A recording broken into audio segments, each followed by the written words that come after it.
Welcome to another episode of Thinking Outside the Box. This is Shishi, and today's episode is regarding flourishes.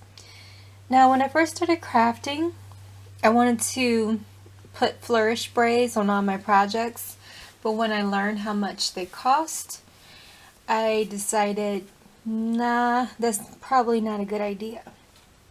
Now, I have seen some hauls where people have found flourishes for $1 or at the dollar store, but I have not found any locally in my area for $1. The ones I've seen in stores cost around $4 and up, and I've even seen them more expensive online, like want to scrap and then you got to pay for shipping and so on. So what I've come up with is creating your own stencil using screw punches. And I love my screw punch. I found more ways to use it. And what I want to show you is, you can go online and type in Flourish templates and create to print out a pattern. Here I have some patterns that I found online. And I also have some trace paper in my stash. Here's some more.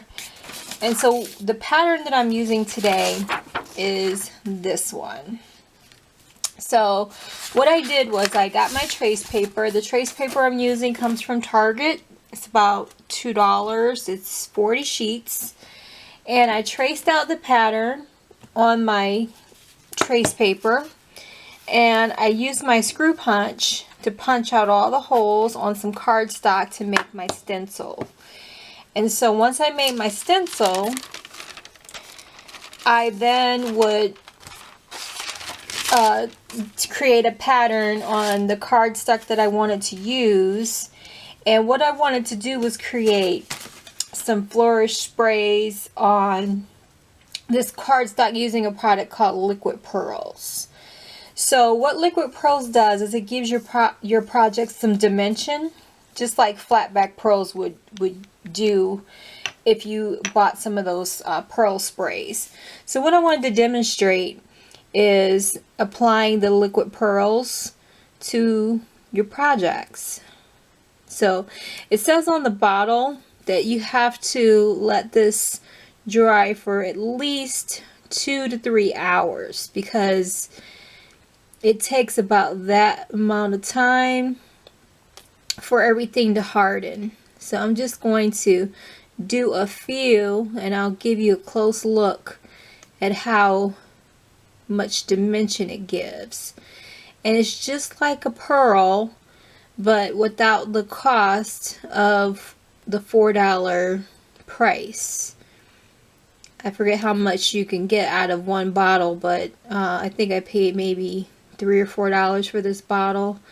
And I can make a lot of the pearl sprays with it. And this is a bisque color that I'm using.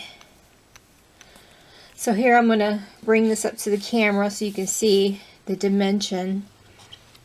If you can see that. Turn it to the side so you can see that. Now I do have some flat back pearls that I bought in bulk, like this. I got like maybe 4,000 of them. And this is just some of them. I have like a big bag of them. They came in all different sizes, and the seller that I bought them from divided them up in all the different sizes. So this is just like one size, and then I have some smaller sizes and some big sizes. So this is just one of the packs. But what I was going to do is use this stencil over and over and over to create all my different sprays and glue on the flat back pearls, or maybe use the liquid pearls on different projects that I'm doing from time to time. So I just wanted to give you that tip that you can use your screw punch again for pearl sprays, and that could save you a whole lot of money than buying the $4 pearl sprays in the store. So I hope you found that tip helpful, and if you do find some pearl sprays in the dollar store that look really pretty, just like that, I say grab them up because that's a great deal. So I want to thank you for joining me this week on Thinking Outside the Box. Take care, everyone, and have a great weekend.